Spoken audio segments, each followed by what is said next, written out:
Welcome back, everybody. Happy New Year. Hope you had a great holiday. We're kicking off, at least for me. Hitoshi asked if I could come up with 4 or 5 lecturers who would come give a lecture and then come back at Rumble as critics. And I hope this has all been negotiated with you.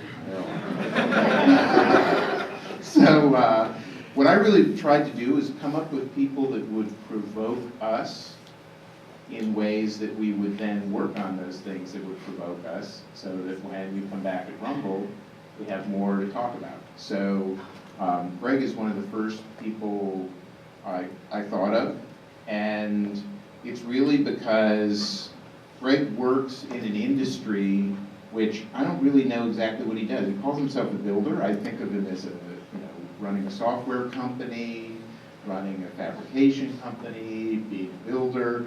I'm really looking forward to the talk tonight because I think there's something going on that's very interesting up in Seattle and up in the Northwest where he is. I think it's worth noting that the new IDEAS program, the increased Super Studio program out at the Hercules campus, is in a building where wood was the highest technology material at the time. It's where Howard Hughes was building the Spruce Goose. And wood at that moment was a very high performance aerospace material. And Greg and Damon are coming to us from a place where timber and technology intersect. And I think around this place, it would be really good to think about high technology approaches to wood. And I think people like Mark Mack and Jason Payne, it's in the air, but wood really is a high-tech material, and Greg is dealing with it in a digital way that's higher tech than anybody I know anyway. So I'm really glad you're here for that. This whole issue of timber and technology, I think Greg has casually mentioned to me, I don't know how deep it goes, but just looking at his company, there are all these Swiss and Austrian CAD/CAM timber people in his organization that are bringing an approach to the timber industry from Europe that I find very global. I know that Greg's experience is having run a residential construction company, which as far as I can tell did some very kind of high quality and decent budget projects. He then went into the technology industry, and I first met him at an Autodesk event. And I think of him, everybody talks to me about him as a person that's very technologically savvy. And we may not think of Seattle as an epicenter for design, but it really is. It's also an epicenter for technology with Microsoft. And it's a very interesting nexus of things up there, especially with aerospace and Boeing being kind of situated up there. So there's a lot going on that I think we need to be aware of in Southern California. I also think that maybe speaking for myself, but I'd like to think I'm speaking for the group, when I say that here we're very good at thinking about advanced geometry problems and advanced form problems, and we tend to say that we really are interested in materials, but the materials that we tend to like are the most malleable materials, the most plastic materials, the materials that don't really give us much resistance, that will accommodate those forms and advanced shapes that we're thinking about. So CNC foam and 3D printed things, they don't really give you a whole lot of constraints to work with. And one of the things that I think is we're going to see tonight is that thinking about a material with constraints and scanning it, digitizing it, engineering it, building interactive software for it, those constraints can actually lead to some creative innovation and some creative thinking. And I think that I'd like to suggest thinking about materials that are maybe not so plastic and malleable, but materials that have some kind of inherent character is maybe a good way to start thinking about the digital. So with that, Greg and Damon.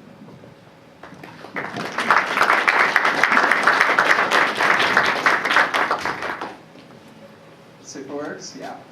Thank you. It's a great opportunity. I'm a builder, and I looked at the other speakers, and I'm extremely honored to have the opportunity to present. I'll tell a little bit about myself and what we're doing. I'll have Damon introduce himself, and then we'll dive in. I've been a builder for 20 years. Then I go into technology. I work for technology startups and tech companies.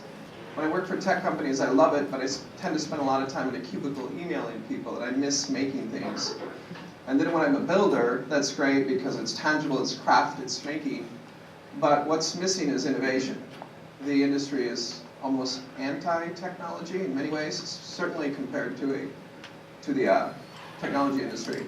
So I've had a startup in San Francisco years ago that was completely unrelated.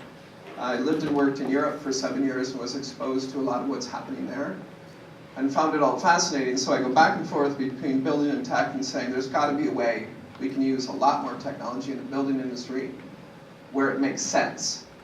And because I've been a builder for 20 years, it gives me credibility among builders because I can kind of speak that language and say, yes, I know what the problems are, and tech is great, but so much tech is gratuitous, and builders are looking like, look, that's great, we've seen it all before, there's no button we can press and a house and profit come out the other end. And we've had an economic downturn for 7 years, and everyone said, look, there's no money for innovation. And now things are really picking up, and a lot of people are saying, look, we're busy making money doing things the old way, why would we innovate? But my argument is there's plenty of room for innovation. And I'll introduce you to Damon, who I work with as well. So my name is Damon Hernandez. I have about 14 years in high-end simulation and virtual reality. So interactive 3D and more importantly Web 3D. So my background comes from the ISO standard that has been around since '97, believe it or not, for 3D online. And all the different industries, including the architecture, engineering, construction industry. So that's kind of what I'll cover. We're going to kind of do a tag team today. Greg is going to represent much of the fabrication and building, and then I'll kind of highlight the tech side. Not too much, bum leg and a little bit of pain meds, but other than that, and if I don't know quite the format of this, but we're going to cover quite a lot of information. And so if anyone has a question or something like that, I don't know if those are saved toward the end, but I know it's dark, but if you do, just kind of hold your hand up. And real quick, I always like to start with this because it helps us. How many people are in here are from are architects or architecture students? Just a show of hands, please, real quick. Okay. How many people in here represent technology background? Okay. Oh, hi, you three. Okay. All right. So that helps. So with that, and I'm based in our office in San Francisco, so we are actually bringing a little bit of that Bay Area innovation as well. So. Great. Yeah, now we're going to cover probably too much territory here, and as I forewarned you, I am a builder. I give a lot of presentations to builders, trying to get them to use new technology, and then I talk to a lot of technologists about building. For example, I go to a game developers conference or hackathons, and there's still quite a divide, but there does seem to be growing interest. So we'll go through this. There's one. This is our only slide, by the way, so it's all good. Yeah. We're going to hop around a lot. I think we do stop like every 10 minutes and have questions, because I think we're going to cover too much territory just to hold questions till the end. I don't know how we should do that, but I'll just pause, and if there's questions. It's easier. Yeah. So I'll go through quickly, I'm sure many of you are extremely aware of it, but I'll give you a quick, my perspective anyway, on the history of digital fabrication. What I found interesting, and I think a lot of what we're doing or thinking isn't new. I think whether it was Ivan Sutherland back in '63, and I've watched that and talked to people, a lot of the ideas about what they saw as possible using computers to digitize design. I've read a lot of very old writing about that. I think that a lot of this pre-existed, and then essentially when we brought in essentially from the 1940s, and they were fabricating wood, John Parsons, and trying to figure out how to hook up CNC machines. I think the idea is still the same, except that now we can do just amazing things, and I'll show you some of those. A lot of the attention now is around 3D fabrication, but primarily additive, 3D printing. I often refer to it as well as bits to atoms, Internet of Things, all of those categories, but there's not much discussion that I've seen yet where they're talking about bits to atoms within the built environment. That's kind of what we're working on. And This conference, which I bring this up because even Neil Gershenfeld, this conference will take place at ETH in February, and it's primarily focused on AEC and fabrication. The previous one, I believe, was in 2011 in London, and it's getting a lot of attention. I wish I could go. I know quite a few people who will be there. We use a lot of Swiss technology and European technology in general, but a number of those people will be coming back to the States, so we'll see if we can link up with this group. Here we are, digital fabrication, interactive 3D. Damon, I think this is your slide. Yep. So actually, this is a study. So go ahead and click again. Okay. Impressive. That's the interactive part. Yeah. Okay. Well, you, okay. I'll go into additive fabrication AEC, specifically architecture, engineering, construction. Of course, we're hearing about this. He may or may not be working with Norman Foster printing using moon dust on the moon, but he is doing a lot of really impressive things. I want to be one of the first builders to build using additive fabrication. I think the people who are using subtractive and formative fabrication are very well qualified to use additive because we're already coding machines, tool paths. And the machines are agnostic. They really don't care if it's an additive process on the mill head or it's a subtractive or formative. And I think most of the machines, the printers themselves, will be created using additive, subtractive and formative processes, as will many of the products that go into these homes, even though they're primarily 3D printed, including this one. And so I gave these as just 4 of the examples. There's kind of a race on to who can be the first to print a full-scale 3D house. And I love it. It's great. We'll see what comes of that. But I'm going to talk specifically, my primary interest is in timber for a lot of reasons. It's what my experience is. Another very good reason is, in many ways, the US or North America is the largest supplier of timber for the building industry in the world. It's also the largest market. And what my interest is, why aren't we, if that's true, we're also such a big one, why aren't we at the very forefront of using technology to build with timber? And not exclusively timber. Every timber building we work on is a hybrid building. We're also using concrete, we're also using metals. And so we're kind of a material agnostic, but with a timber focus. Why wood? And here I'll give a couple examples. I live in Seattle. Our factory is in Portland, Oregon. Our primary market is in booming Vancouver, BC, so we're shipping a lot of wood products, let's call them prefab or package homes, from Portland, Oregon, up to booming BC. Vancouver, the median home price is $1 million. It's $400,000 in Seattle and $300,000 in Portland. So there's a very good market that keeps us very busy, and I'll show some examples of the buildings we're doing. There it is. This is another perfect example. Not only is North America the biggest producer of wood for the building industry, this is the biggest wood producing region, and we're right in the center of it. We also have Douglas fir, which is the envy of much of the world. It's a great species for essentially structurally and aesthetically, whether you're doing timber frames or even glulam. We're doing a big glulam project right now. Unfortunately, most of it gets cut up into commodity dimensional lumber and or engineered wood products. We want to use technology to create a higher value added, more complex projects. Oops, wrong direction. Met with Weyerhaeuser last week, the biggest lumber company in the world, and they'll be at another meeting in January regarding wood skyscrapers, timber towers. There are 15 of them going up around the world right now, higher than 7 stories. And why I like to show this slide, there's loblolly pine, a lower quality wood in its uses, but it has a very good market. But our factory is in the center of that circle. Those represent sources of Douglas fir, and we're right in the middle of it in Portland. And essentially our goal is, how do we use building systems so we're not essentially getting better at cutting down trees, where we're using technology to cost effectively create really complex geometry. And there's no way to do it without using technology. This is an example. Here's a bit of how we're doing. We use CNC machines, and to the right, and that's a project we did in Lake Tahoe, and this is an example one. We'll dive deeper into this as a case study project.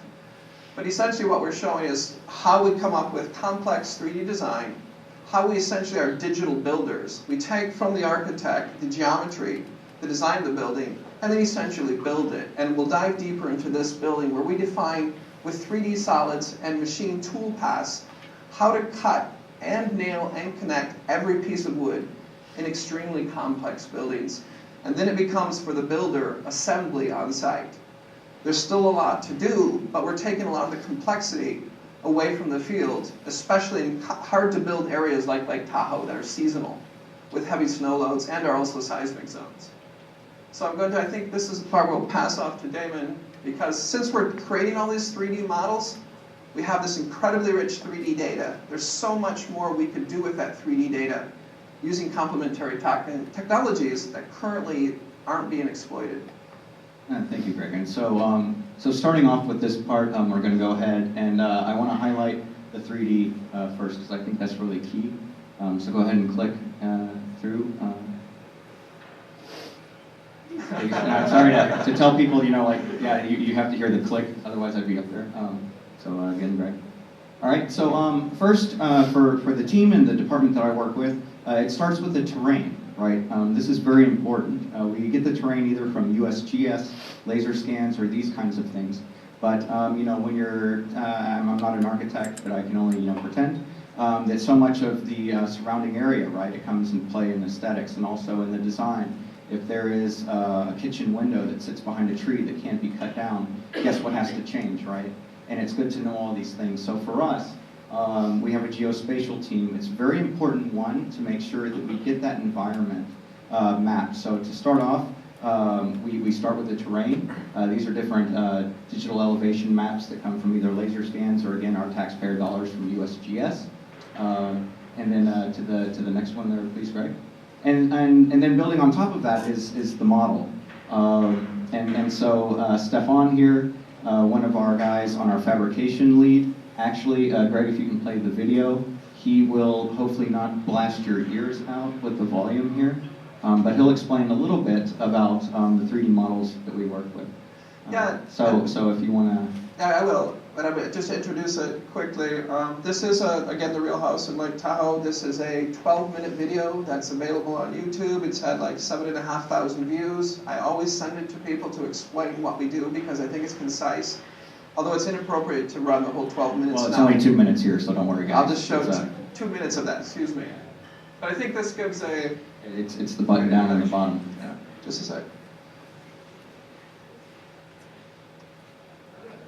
Hi, my name is Stefan Schneider. I would like to talk to you today about digital fabrication. What you see here is a model design in CAD-work, a platform that allows us to do not only 3D CAD design, but we also define a lot of production information here. This house was a little bit a special house. We have like multiple elevations. We have everything is a little bit angled, everything a little bit tapered. And we also have like a lot of different roof plans intersecting with each other. So design-wise, that was a challenge. The bigger challenge was it was also, which it is common today, the so-called hybrid home. What that means is we basically have a lot of steel parts in there. We have timber parts, we have timber frame components, like for instance that entryway here. We have like clothesline beams, we got like stairs and all kind of stuff. What that means for us, production-wise, is that basically all these parts are produced in different locations with different manufacturing equipment. We're dealing here with 12,000 parts, timber parts, steel parts. If I talk about steel, maybe I zoom a little bit over to the garage, and you know that gives you a little bit an idea what we have here. There's steel I-beams interlocking with you know, engineered wood interlocking with other building materials. So that kind of gives you an idea what you're dealing here. You can see the TGI choice. So what I would like to show you today is basically the main difference between just a nice 3D model like we know it from Revit and AutoCAD 3D and all these programs. CAD-work is a lot different. CAD-work is different in a way that we also have production information. So because of CAD-work, we were, for instance, able to build that house with less than 5% off-cut, which that is really not much if you think about how much wood is in there and how complex the house is. So typically the more gable walls we have and tapered stuff, the more offcuts we have. You can see we also have a lot of information like here, supplier information, truck number, producer and so on already in here. And we can, within the CAD, already design or defined process information, like what building type it is, or here process quality, what type of joints you want to ask when they're free or not. It stops rather abruptly. As I said, it goes out for another 10 minutes. Well, the one on YouTube. So what Stefan's kind of bringing up here, and where this is different from me, is when you right-click and open that 3D model that you have. For us, dealing with fabrication data, if you want to go to the next slide, what this does is it gives us really data-rich models, right? It kind of turns the building into, and its data, 2D and 3D, but of course more 2D data, into like the iPhone. And what I mean by that is that then developers can develop different apps that access different information that's relevant to the stakeholders all throughout the process, right? And so that's fun for my team, because then we can develop, like I said, different applications that pull different parts of the data that's associated with this to the homeowner, to the architect, to the designer, to the interior designer, the construction process, many different stakeholders. And again, it's much different than just saying, okay, these are vertices, here's the mesh. And so it allows us to really build some really interactive things. So continuing on with the slides here. Now I'm going to kind of touch into, now that we've covered the 3D part, the interactive. And what I'm going to cover here are two different things. First, this is kind of how people are familiar with interactive 3D at the current way that it is, right, implementation. Mirror worlds, things like Google Earth, Microsoft Virtual Earth, games, web applications, augmented reality, which we have on our business cards, and then virtual worlds. Now, something that's really nice, and why you see that little HTML5 guy down there, not to go too geeky, but right now there's new specifications to HTML that allow for 3D to run natively in the browser. So beforehand, if you were an architect and you were trying to show someone your really cool design, you either had to open Revit, you had to open SketchUp, or you had to open one of their plugins just to spin it around and look at it. And now what's happening is advancements in web technologies are saying, hey, the browsers support this. So now, using just HTML5, essentially, you can now have that 3D running not only natively in the browser, where you're not telling your client, download this and all these barriers to entry, but it's also hardware accelerated. So you get all that nice, good-looking richness of actually having the web page talk to the actual hardware of your computer to deliver more console-quality graphics. So, so that's where some people are familiar with interactive 3D. Now, to go to the next slide, what we're going to show here are all the different ways that you can actually interact with that scene, right? And HCI stands for Human Computer Interface. So starting in the top left, that's the Oculus Rift. That's a VR headset right here that we have. So if anyone afterwards would like to come and kind of check out a fabrication model and interactive 3D, you can. And so these are all different things that are actually now. So kind of running across the top, of course, you have the Xbox controller. You have a variety of different handheld controllers that gauge where your hands are. This thing over here is called the Z-Space, where you see the guy kind of sitting in a stylus. You wear these certain glasses, and you can actually pull things out and look at them. In the bottom left is Leap Motion. This year, and definitely next, what we're going to see a lot more is depth cameras in our computers, our phones, and our laptops. And what this does is it generates essentially a field where it's touch-free. So you wave your hands. It's much like a Kinect, if anyone's familiar with the Kinect. And then, of course, wearable computing, which if anyone's following CES show right now, that's all the rage. So things like Google Glass and some of these other ways. And again, this is other ways of just visualizing one and interacting with your building data. So, one more slide, okay. And then this is how I found in the past it's been applied specifically to architecture. So in the top left, this was an interactive scene that educated people to different sustainable insulation and things like that. People could click on the different things to find out about the outlet there, and we have this demo running as well if you'd like to see it. In the top right and bottom left is a project from Architecture for Humanity, really great organization we love. This is where they used a virtual world platform many years ago called Second Life, where they had a whole lot of architects collaboratively design in the same space. And this was for a house that was built under Oprah's Angel Foundation down in Biloxi for Hurricane Katrina. So that kind of gives you an idea. In the bottom right is an interactive scene graph where the builder actually wanted to show the assembly process to get approval. This was in Aspen, although it's not an Aspen home. It's where essentially the people who are as they told me, the help of Aspen would live. And they wanted to show how the assembly wouldn't have, a bunch of nails and lumber and whatnot. So they wanted to show, one, the assembly animated in 3D, but then after the animation, and it's not just a rendering, right? This is using virtual reality technologies to where if someone said, but wait, turn left, you don't have to go re-render it. You just hit the arrow key and you turn left. So you could move through and click on the different things of this building and learn about what is a SIP panel, why are these windows green, and those types of things. So these are some examples of how interactive 3D has been used in AEC. And then to the next slide. And now what we're seeing is kind of this combination now of, how do we put design tools and collaboration tools together directly with fabrication. So on the top left is Gary Technologies G Team, where now you can have people all collaborate on a project and upload things together. We're going to see a lot more of those. And then Bill Zahner with Zahner and Associates just, I don't think Associates, but just announced Shop Floor, which is a build web-based software which allows for essentially design to fabrication of steel. And so where we see this moving, this ability to do multi-user and then collaboration. Next slide, please, Greg.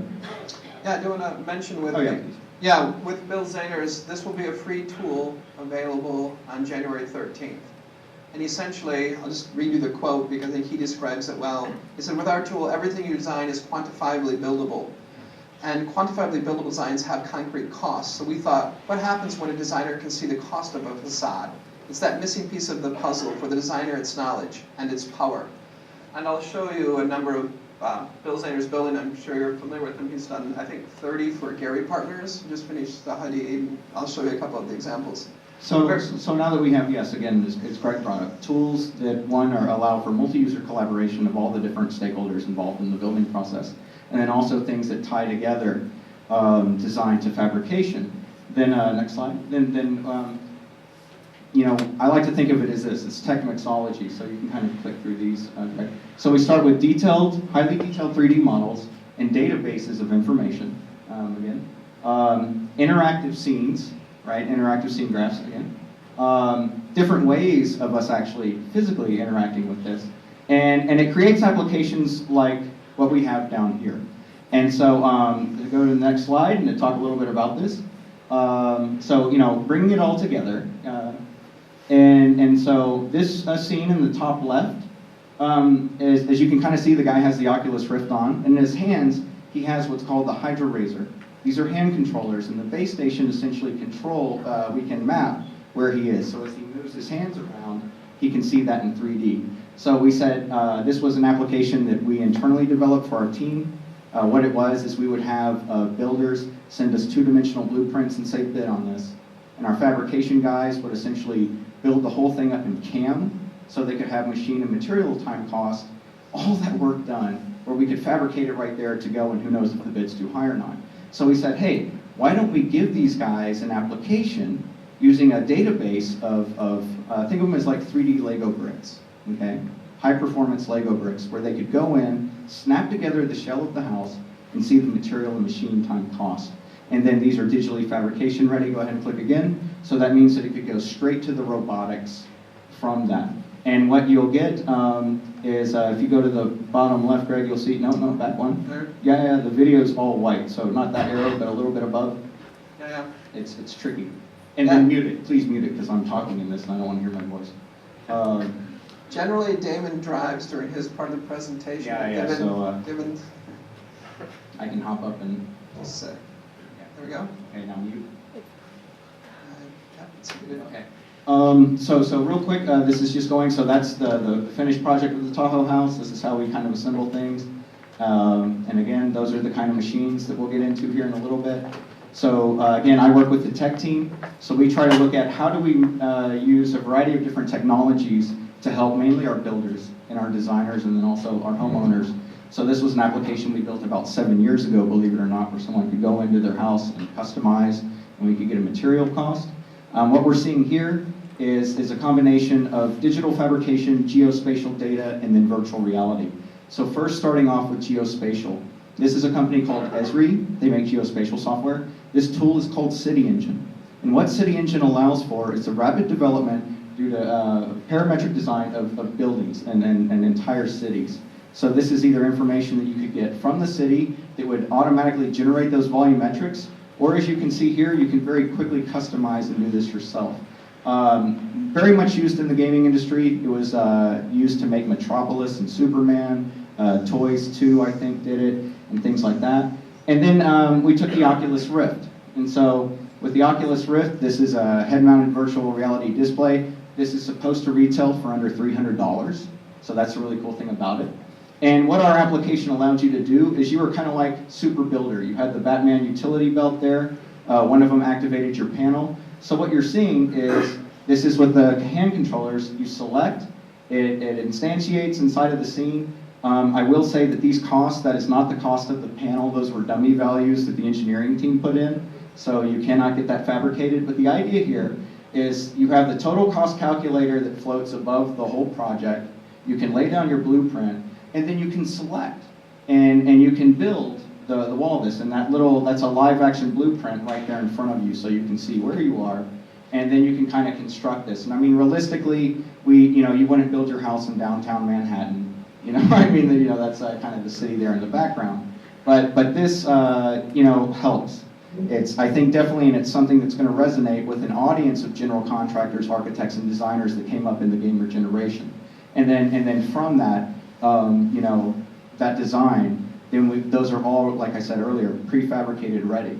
So those components can go straight to the machines, which I think Greg is going to talk about here next, and be fabricated. And so that's how we see that interactive 3D for us plays an important role in helping in the design, the fabrication, and some of the assembly of these structures.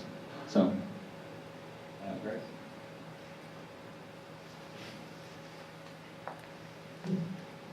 Okay. I'll dive a little bit deeper. The speaker that spoke in the 2-minute video is my business partner, Stefan Schneider. He's a Swiss engineer with a degree in wood engineering, but he's not a structural engineer. Currently in the shop in Portland, these photos were taken today. So that's a project we're working on. We're operating a K2 Hundiger and a SC1. Those are two different complementary machines that cut beams and timber in different ways. Right now there's a timber frame project going through, a very large glulam project, 100,000 board feet of Douglas fir glulam going up to Vancouver for a large commercial project, a timber frame, and a showcase home for the National Association of Home Builders show taking place in Vegas in February. Those are the 3 projects happening as we speak. Here's a bit more. The CNC, this isn't new, we're not the only ones doing it. Hundiger, which is the leading company producing CNC machines, has sold 4,600 units around the world. The thing that surprised me when I really started to research this was how mature this industry is, for example, in Switzerland, which has about 8 million people, and it has 700 companies fabricating wood using CNC machines, when wood is not very commonly used for construction. All of North America combined, and you're not going to get consensus on what qualifies as a CNC wood fabrication company, but we have a couple hundred companies in all of North America fabricating wood using these similar processes, so there's a lot of room for growth. And I think the community that fabricates this way is so small that essentially everyone knows each other. In fact, it's so small, and we know the there's a competitive CAD/CAM software. We primarily use CADWork. There's also HSB CAD, there's SEMA, BoCAD, Dietrix. Most commonly used in North America, and actually very strong in Germany, Switzerland, and Austria, is CADWork. But the companies that own, for example, the K2 and SpeedCut 1, there's only 4 of those companies in all of North America. Of course, Canada and the US, most of them are in Canada. We have that, we're the only company on the West Coast in Portland, and 2 of the other 3 companies that also operate that we collaborate with regularly, just depending on the scope of the project. And when I say also that design is so small, when the digital builders, for example, Stefan or Bruno, who I showed you, are essentially taking, typically it's coming from Revit, we get AutoCAD, we get ArchiCAD, we get Digital Project, we get Rhino, Grasshopper, everything. We get models. We create a model of the CAD/CAM home, each component, create all the toolpaths, simulate it. When that model's created and is exchanged among the CAD/CAM community in North America, generally the people know who created it. They can recognize it. Depending on the detail on how it's defined and listed, they know where that came from. That's how small the community is. Anyway, that's our shop. Here's some of the machines that are typically used. You can see those are the manufacturers making them, and you can see some of the products coming out. Sexy machines. Yeah, and this, you got to be a real building geek to love this stuff. I kind of do. It's a lot more interesting when you're seeing it run. There's very different kinds, different things. You can see this PBA type for large panel goods. These are, for example, making wall panels. You can see, for example, the nail guns there. It's all automated. There's all these tool paths. There's a couple of the manufacturers. These are some of the smaller products that are created. These are in our shop. And everything, as I said, from timber frame to large glulam, massive commercial structures. This is kind of the stuff that we then deliver to a site, depending on what it is. In the upper left, you can see that is a tile house. We have a panelized passive house there in the center. Those are some of the steel. We also design the steel and send it for plasma and laser cutting to partner metal fabricators in Portland within that community. And then on the bottom are some more examples. This is also what is fabricated using the same processes. We did not do these. These are some people we know with, essentially this is from Europe, Switzerland, and Germany. And this is the process. I just use this to show people. This is what gets delivered to the site, whether it's a panelized home, it's a timber frame, it's a hybrid home, post and beam. This comes out of the shop, goes to the site. We actually have on the speed cut an inkjet printer that's extremely fast and prints on wood. So we can actually label the pieces as they go to the site. And then it's all an exercise in process engineering organizing, so the loading and unloading is in an orderly fashion because you have a very expensive crane operating. These are a few of the examples. The one is a large modern house in Vancouver that was a panelized home. The roof panels, wall panels, everything. The Bowen Island off of Vancouver Island in Canada, and this is a Lake Tahoe project in the bottom. We show people this to say this is kind of CAM CNC enables this, everything from small gates, wine cellars, vents, pergolas, to massive large-scale buildings. I think this is interesting. The upper one and the upper right is in Melbourne, Australia. The one in the lower right, we can't show the full building. That was a 15,000 square foot reclaimed wood home in Yellowstone Club in Montana. Timber frame on the left. The one on the, we find interesting in the center on the left, that was a student project for the timber frame class at the College of the Rockies in Cranbrook, British Columbia. For most of the students on that project, it was their first building. And what we did is essentially defined each piece within the CAD/CAM software. It would have been fast to fabricate it using the CAD/CAM software, but each student got exact specifications for one of the components. Then used hand tools to craft that, and then that was all assembled, and it went up in 3 days, and that was a very successful project. These are some other examples. As you can see, also wood. Amazing stuff. I love the Norman Foster one, and then Holzbau Amman is the same company in Germany that also did Shigeru Ban's Pompidou Center Metz. But I'd like to show people, of course, this is Kerto, I believe, the Metropole Parasol. Eric was the engineer. That was 2 years ago, and I think the Pompidou Metz was 2 years ago as well. But this is a kind of example of how far it could go. This kind of building is not yet happening in the US. Shigeru did do the $50 million Aspen Art Museum. That's, I think, as close as we're coming right now within the US.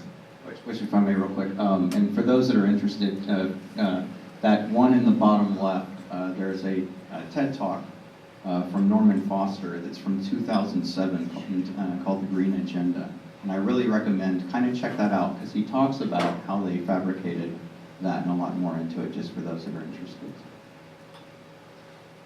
This is how far it can go. Obviously, that's a rendering in the upper left. The machines to fabricate that in the US, wood of that complexity, don't exist in the US. No one owns them. Would love to do something like that.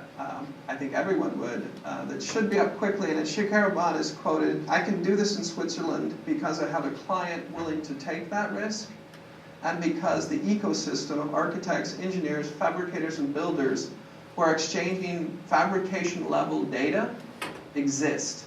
And that's kind of what we'd like to develop within the US, primarily on the West Coast. We have the wood, we have the machines. Do we have the ecosystem of partners to deliver on that? The one on the lower right, I think, is really interesting. That's Google's new headquarters. That'll be $1 billion, and that's from cross-laminated timber, a wood product I'll give you a little more information on, and steel. And it'll be the largest cross-laminated timber project in the world. And with all of the tech campuses building out massive new showcase buildings, we think they'd be an ideal customer for using technologies to push the innovation agenda. This is cross-laminated timber. The graphic on the left is from the New York Times. Some people call it the lumber sandwich. That's very popular right now. There's a 7-story building going up in Canada. That one obviously in London. It's extremely popular, and Arup just last week released a report regarding its test for burnability, and also has done research on the Bay Area to support it can pass seismic loads. So I think there are 15 buildings around the world going up that are more than 7 stories tall.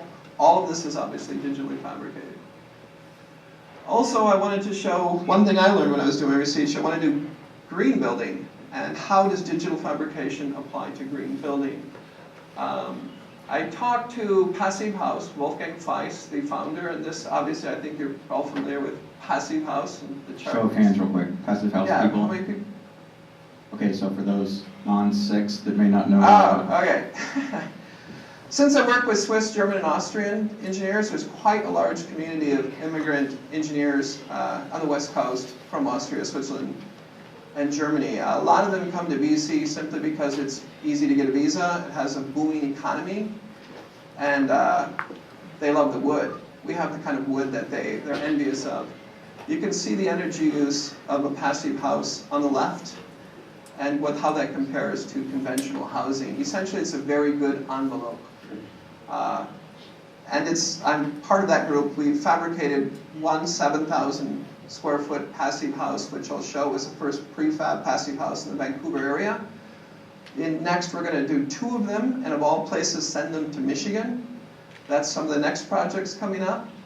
But when I was doing my research combining wood, digital fabrication, and performance-based green building as opposed to standards-based or prescriptive, I talked to the people behind Minergie. There have been 30,000 buildings built to Minergie in Switzerland.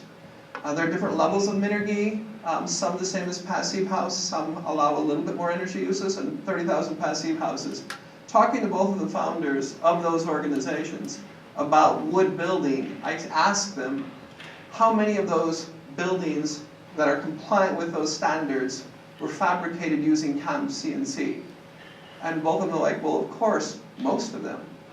And the odd reaction to me was like, they gave me a quizzical look. Why? They didn't understand why I asked the question. They're like, well, how else would you do it? It's complicated. These are high-performance buildings. You have to have a very well-structured, integrated process. That's how everyone does it. That's still relatively unknown here. But as the interest in net zero energy and energy plus grows, the only way we're going to scale that is if we have systems to essentially deliver on performance-based standards. And so I think there will be a lot of growth for digital fabrication, specifically in wood, as that interest grows because of what's already been proven in Germany and Switzerland.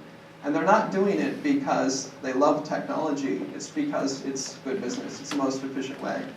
If I may ask, that's part of the mandate for us as well, though, here in the U.S., right? That houses have. Yeah, you're architects, you know that, is we're moving towards more performance-based and net zero energy, and they have similar legislation there.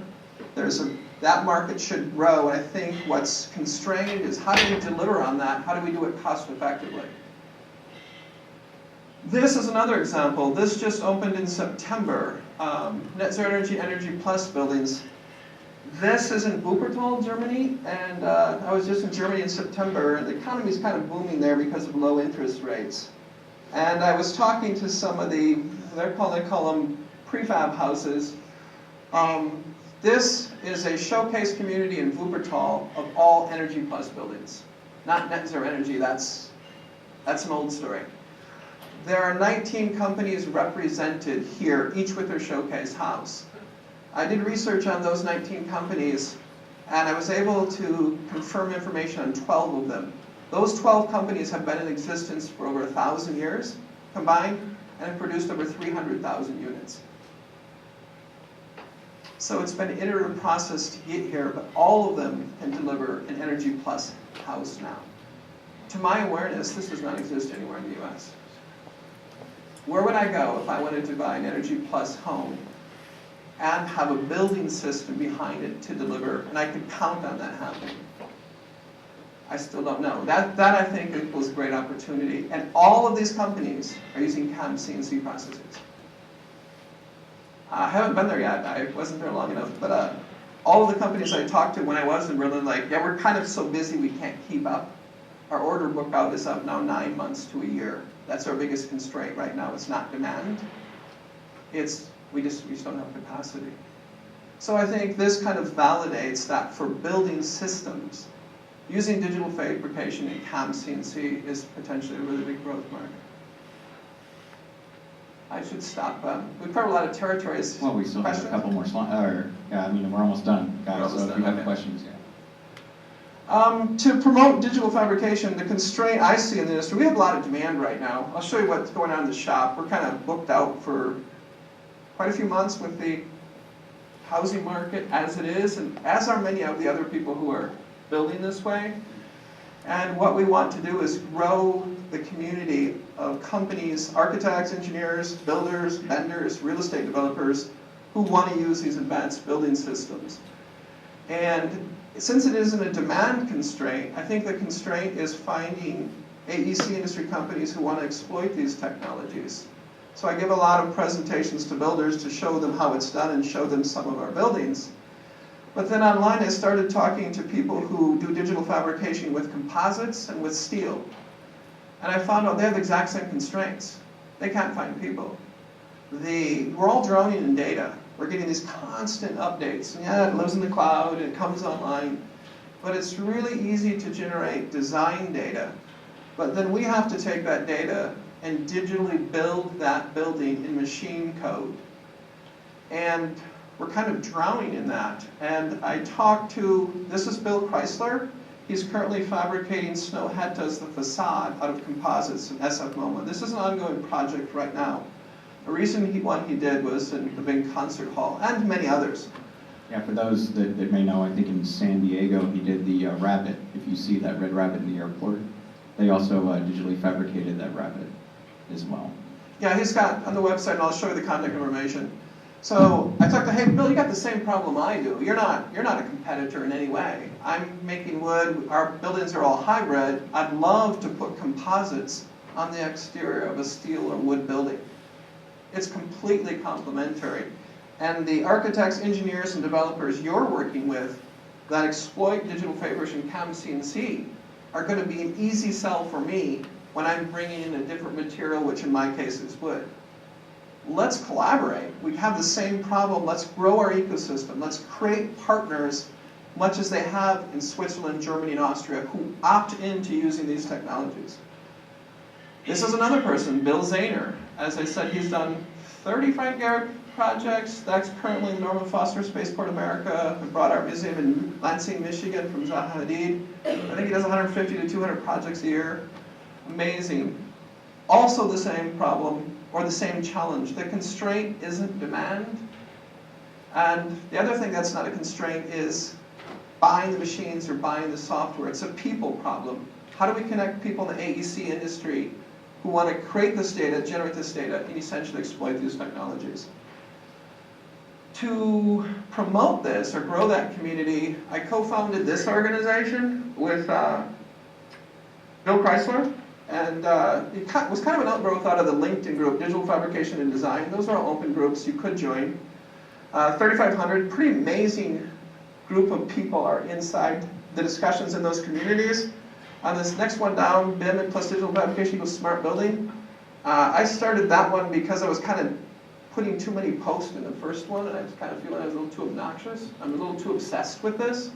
So I started another one. And I still post in both of them, but I try not to be too dominant in posting sites. So out of that came the Digital Fabrication Network, and I'll show you that. That's Carl Bass just joined, and we're going to have a board meeting on January 17th, and we're going to open it up. It is a nonprofit, and essentially we want to have a go-to organization for everyone in the AEC industry who wants to embrace and or work with digital fabrication. And we consider it both a networking community and a place to go to essentially learn. So I ask you to check the website, dfabnet.org. There's not a lot of information there yet, but there are the board of directors, of which I'm one. We also have Bob McNeil of Rhino and Grasshopper. And of course with then a couple others, Thermwood. We want to have some more fabricators of steel, wood, and composites, and engineers and architects. So I hope that you would want to join there and this sort of intrigues you. And Damon, I'll let you tell about the AEC Hackathon. Thanks. I didn't make the slide, so I got that bottom part there. So the AEC Hackathon really was an idea that came out of how do we merge technologists with architects, engineers, and people from that space, to where we're actually developing solutions that you guys paint the bullseye for. Too much, I feel, technologists build stuff and then say, look at what it can do, look at what it can do, and then you ask, okay, what does it do that I need it to do? Well, I don't know, but it can do whatever you want. And that's not an answer, right? And so the thing about the AEC Hackathon, and this was really cool, came out of just an idea, and it turned into an event that was actually hosted at Facebook. Facebook will hold it again in March. ENR McGraw-Hill picked it up as a sponsor, and I definitely say that if you're one of those people that wants to get the chance to kind of get your hands dirty with some of these new technologies, or you just got really a good idea, and you know of a tool out there where, you know, let's just say you guys go Tony Stark for a weekend, right? Don't try to make another iPad app. Really go big, right? You know, I mean, think of what are the new tools out now? How can I make that into something that's really going to help me do my job better? And then come together in a weekend, find a team of people that want to do it for you, and no good solution can be built in a weekend, but great teams can come together and you can definitely get something started. So for those that are interested in that, we will have another one in March. Check out aechackathon.com. And of course, if there are just things, you know, we want to hear from the community. We had a good turnout of about 140 people that actually represented the R&D departments of a lot of firms in the construction space, which was nice for me. I thought it was just going to be a bunch of people who were like, you know, I build an iPad app, and then there were people who were like, I'm an architect, and you know, we'd have to hand deodorant out to the door to the tech guys, and that wasn't the case, right? A lot of the people who came were actually from the building industry, and they had computer science backgrounds. So if you're interested in having better tools, technology tools, that are really tailored to your problems, there you go, right? Let us know and come join. And yeah. So.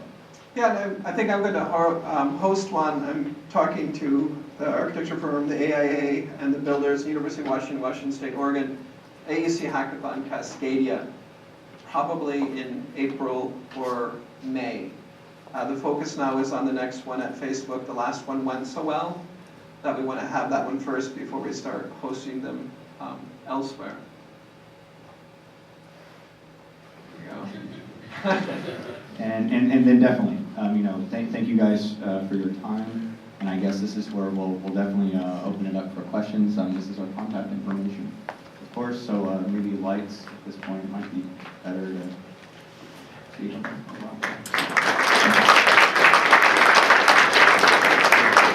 I'm aware we ripped through an awful lot of territory there really quickly. But yeah, I'd like to, if you have questions, I'm sure. Let me bring this over. Okay, it looks like we have a question in the back there. Hi, my name is Max. Could you show us the virtual reality? If you come up and then have the patience to just let me move my computer, you can definitely take an Oculus Rift, right? Just fascinates what you meant. Okay, cool. So yes. Thank you. Anyone else? Any other questions? Thank you, Greg. No, I was with Greg when he was talking to Frank Gehry about House, and the topic of schedule came up. And there was a very funny misunderstanding where Frank thought they were talking about months, and Greg was talking about weeks. So in terms of complete fabrication time and time on site, what does this do? It completely changed, and I can show you a few thousand examples of that. We have 5 minutes. I have 5 minutes. You're essentially taking the work, you're taking a lot of the complexity, you're doing it digitally, and then with the factory. What you're doing is assembly on site. And the problem, I think, a constraint within the U.S. to that being adopted is that there's a higher upfront cost because you have to do all of that modeling and detailing and be responsible for it before you start fabricating anything. And people don't understand, like, well, look, I've put a significant part of the budget into the digital building, but I still don't have anything on the site. But once you've done that, you have incredible data that you can then put out to composites, metals, wood, fabricate, then organize that, deliver it to the site, and it goes up really quickly. I can pull up a couple buildings, but I don't think it's a good time to surf the web. Cree did that with CLT. They did 1 story a day, 7 stories for wood, small wood skyscraper, 1 story a day, 7 days. And there's many more. The Tahoe house we did, we had to win the bid, and we'll show you that here. We won the bid. We had the house up in 2 weeks. The next lowest bid was 6 months to have the house up, which is not important. And we're cheapest, we're faster, you're mitigating risk, and you're dealing with complexity. And it was odd when we were at the job site because I can show photos. We had some very good framers and builders there. And they're like, well, how do you guys know how this geometrical complexity is going to actually fit together? How do you know that without climbing on top of the roof with a tape measure?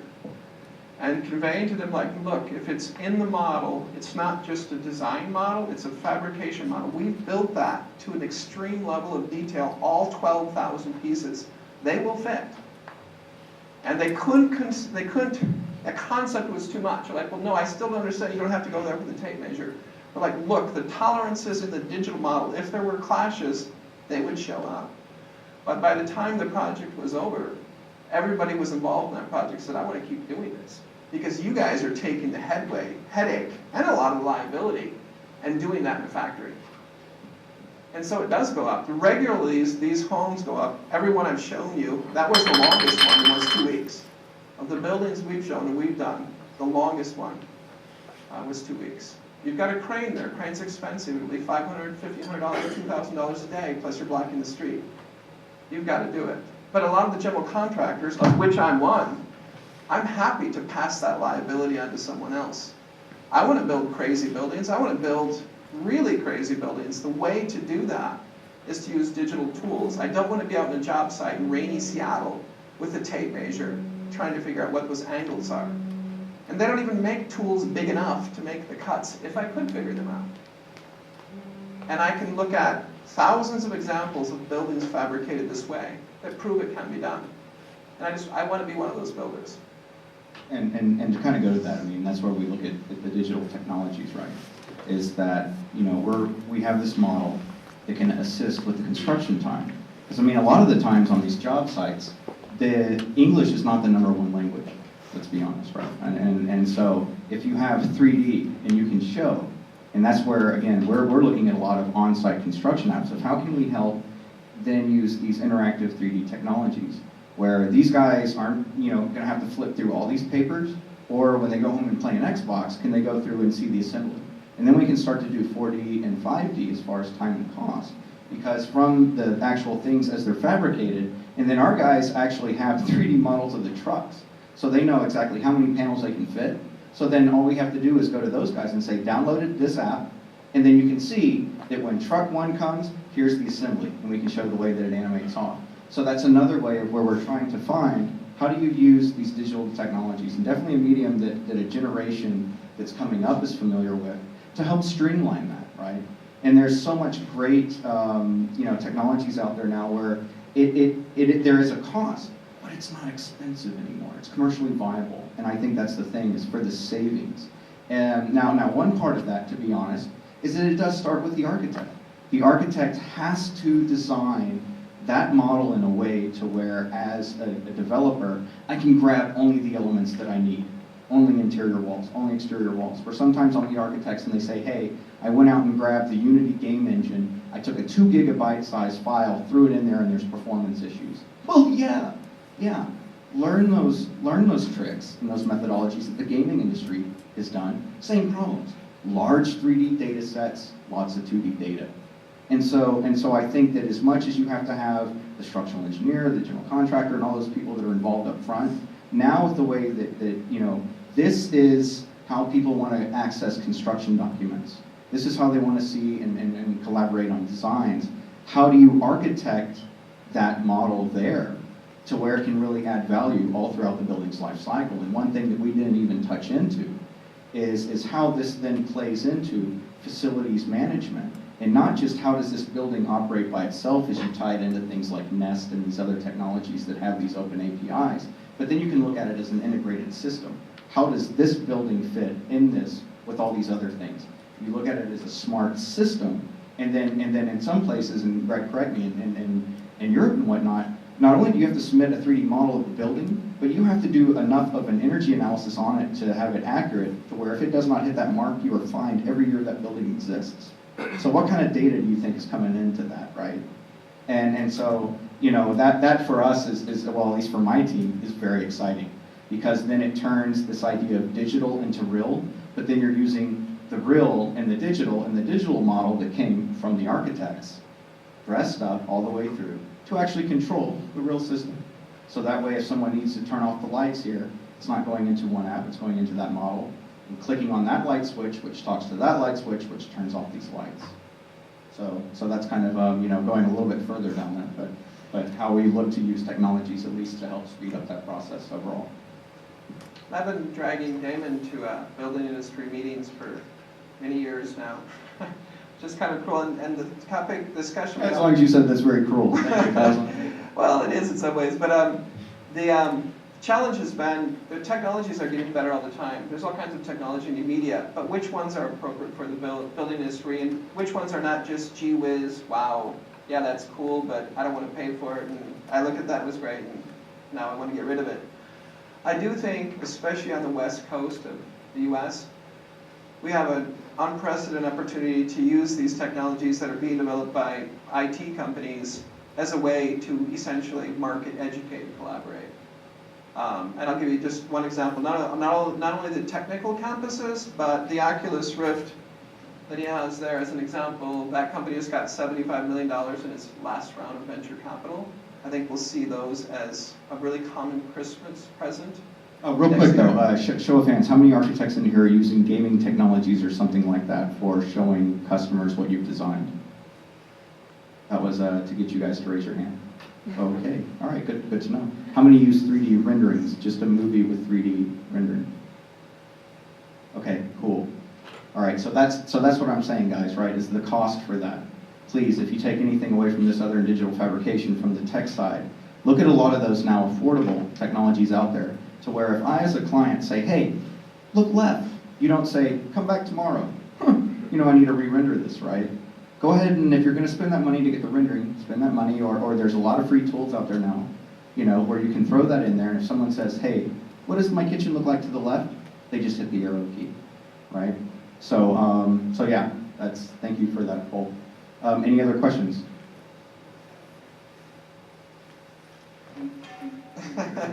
All right, well, I guess thank you for your, wait, we have one here. Yes, ma'am.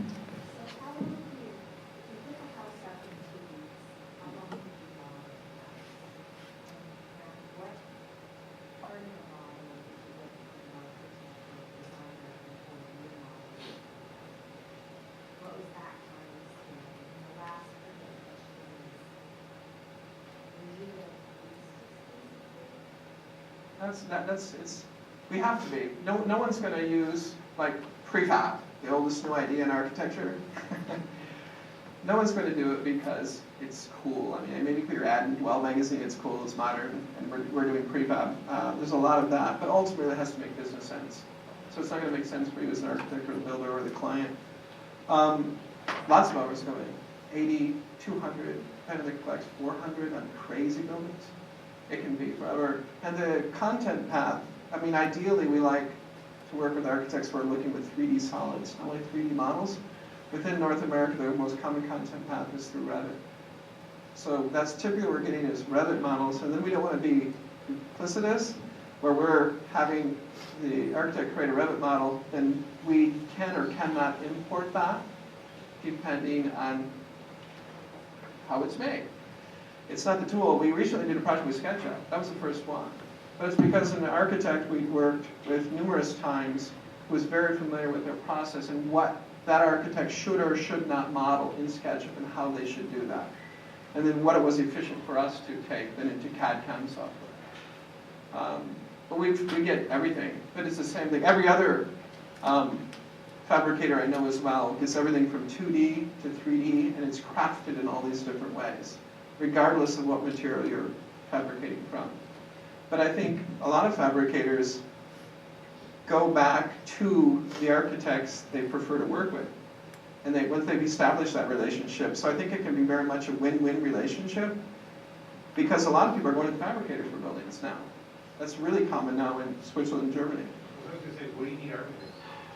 Because really, You guys engineers still are have really, the eye. You make it look great. engineers are That's it. really bad designers in case. Did you not see this PowerPoint? It's wide. Yeah, look at I did this. Engineer and a builder. I'm a horrible, I can't even draw. I know how to build, and I'm really geeky, obviously, and love technology, but I'm not a designer. I want to build, and I want to build cool buildings.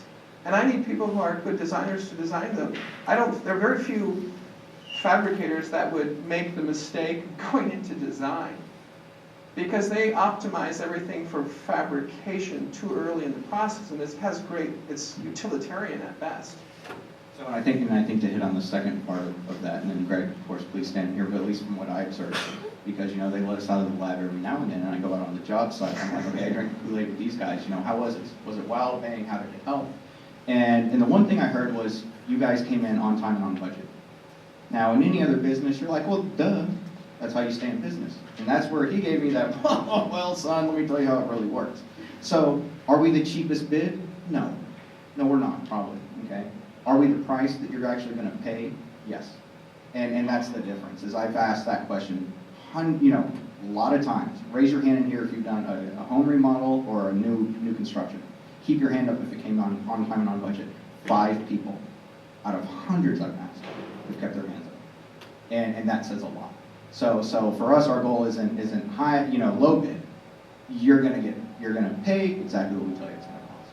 But at the end of the day, it has to be the most cost effective, or no one's going to do it. Over the life of the project, it Yeah. has savings, but initially up front. So, yes, Max. Oh. Thank you, buddy. Is there anything that you're doing with boating or aircraft? No, but this man is up here, so that way if you want to come talk to him in the front row. But that's the same process they're used for that. So yes, ma'am. I'm asking this as a total layperson. So once the thing is done in the factory, it's fabricated, and it arrives on site, is what I want to know what happens. So if you're not sending the building materials to some place that's familiar to you, like the Pacific Northwest, or let's say somebody orders it down here in Los Angeles, and you get it's all done and you send it down. Where does it stand for the number of people at this point in time who are available to understand how to put it together? Would you have to come down with your whole team from the Pacific Northwest with your guys who would be the equivalent of today's carpenters or the equivalent of today's electricians or something, and come down with your whole team? Or would you be able to send it to somebody here and there's enough people at the present time to actually know how to put pieces together? In every case, we send at least one person, because think how well we know that house after spending hundreds of hours with it. So in every case, there's at least one person, sometimes there's more. And then if we're sending it to an area, we sent 2 to Australia last year. And the next 2 are going to Michigan to a first-time builder at Passive House. What we try to do is identify builders targeting the same market, which is, I think, complexity, the high end, and high performance, and then we kind of have a tech talk with them and determine if they're receptive or they're threatened by what we do. I would say the majority are threatened because they don't have experience where they don't understand it. Maybe they're giving us too much control. But I think when we kind of explain it, which I think is very true, they're offloading a lot of the complexity and liability onto us, that it's all going to fit together. And we have been able to find them. We're really careful. We try to grow our business slowly. And I think if you look at all of the other fabricators, you'll see that same thing, where more than 80 or 90% of their business is with repeat partners. What disrupts that is geography. If someone finds out they want that kind of house and they're in a distant area. I'll give you an area where we can't find an appropriate business partner. I'll give you a specific example. Bend, Oregon. We did a really complex project for like a third home for a very successful technologist. We brought it into the development. The lot was $2 million. And it was a pretty big house. Not crazy big, but pretty big. The builder didn't like us at all because he owned the land and so you can buy any lot you want and you can choose any builder you want as long as it's me. We got in, we did the project, and he did everything possible to try to stop the project because it made him look bad. We were the lower bidder and we got it up really quickly and had a satisfied client. And the same thing happened in Tahoe. I'd say it's 80% of the people feel threatened and 20% of them see it as an economic opportunity for their business. So yeah, we have to be very careful in choosing partners. Well, and then just moving forward with that, that's kind of where I was talking about the digital technologies. It's kind of like if you go and buy Legos now, you're going to get that booklet of how everything goes and in what order it goes together. So that's kind of where, the idea is to have less. So for those partners that may say, hey, more guys, I don't know how I feel about that, at least we're delivering them building product with an assembly, kind of manual that's very interactive and engaging there. So. But ultimately, at the end of the day, if the project's not successful, that's going to destroy our business. We're kind of a low volume, high risk business. So you have to approach it that way. My second part is not on the higher level of architects and design, but at the lower level, can you imagine that there'll be classes in the community colleges and things where people can go to school for a year or two and learn how to put the parts together as you have already? The people will work under the main construction company, but will still be able to have local jobs here and be able to go to a two-year college or something and understand how to put together your plans and your fabrications. Okay, so I love the way you're thinking. That's why I asked him if I can hijack this one. Yes. So we do a lot of educational outreach, obviously. And one of the things that we know is it is really about the affordable homes. I mean, honestly, digital fabrication makes a lot more sense, economies of scale, if you're doing a 200 home development, right? And so how do you get to those guys that are going to be out there? And so right now, Laney College in Oakland, actually a junior college, is the first on the West Coast, actually, to have a CAD work course where they're teaching digital fabrication as a part of their carpentry program that starts this spring. And the whole idea is exactly that, is that these are carpenters who understand, so you're not replacing them, you're giving them better tools, and then yes, since they're the ones that are fabricating these components, then of course they're going to be, sensitive to the assemblies, how these go together, and then that's where, myself and others are integrating things like augmented reality, virtual reality, these other things so they can see. So we really are focused on that right now, and so since that's local to where we are and our green buildings guys is also in the Bay Area. So yes, we are very much sensitive to that. Yes, Max. I think what you're doing is terrific. Thank you. I'd love to talk to John Napolitano and have you come here and do something with the UC schools. The clean green technology aspect of what you're doing is terrific. You need to clean up the environment. and you can help heal the world.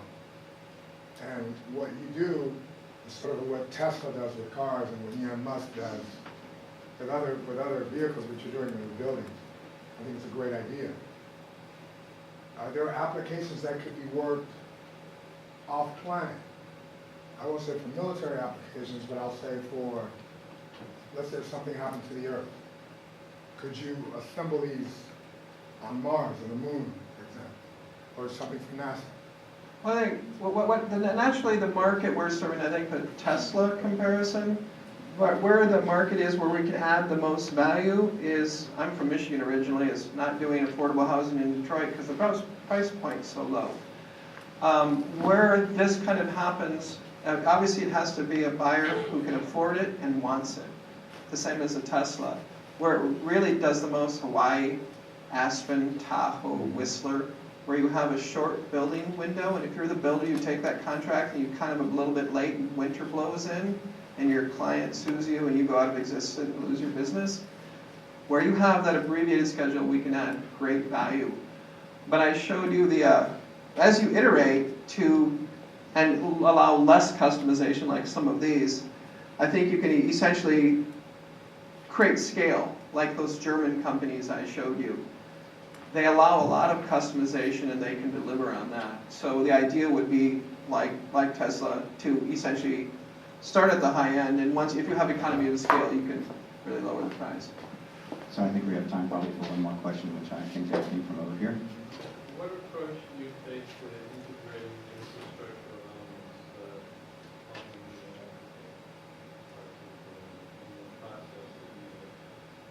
Yeah, that's been a... And their inspection. And their inspection. I think, when I'm reading about BIM, you're reading about BIM, your MEP and HVAC guys, or McKinstry up in Seattle. McKinstry's a big company focused on that. I talked to the guys who are the head of DPR. That's a big part of their business too. DPR's guys can build a new Apple building and such.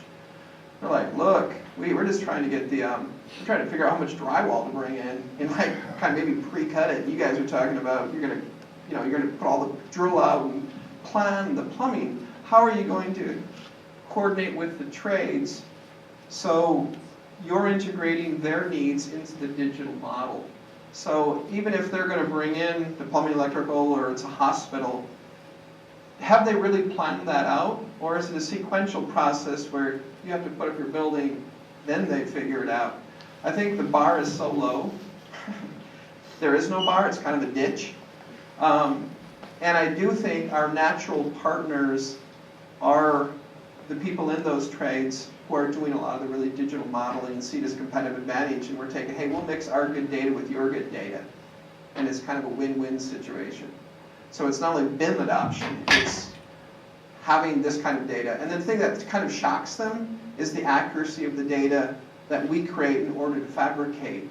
And all we're doing is finding additional uses for that data that we need to create anyway in order to fabricate. And I think there's some advantages over the big BIM plays. I talk to the people, they're always talking about the trades being the weakest link, and all the efficiency goes out the window when you're doing a stadium or you're doing a massive commercial structure. Everybody's on board, everybody's exchanging data, but there's one or two parties in that absolutely refuse to. Like, nope, show me the 2D data, or I refuse to build that building. Then the efficiency's all gone. So I think in some ways, if you can find the right partners, you can do it at the smaller scale and then grow your business with those partners. And that's kind of my hope with the digital fabrication network, is that we'll find architects who want to work with fabricators, engineers who want to exchange this kind of data and work with very rich data and are willing to, and then target the same customer, people who want a very high performance or very complex building, and we can offer predictability, we can mitigate risk. Maybe it's just a dream because I'm too geeky of a builder. But there is a lot of demand for this. And how would you build these buildings any other way? That kind, or even some of the less complex stuff. I don't know how you would do it if you didn't use digital fabrication.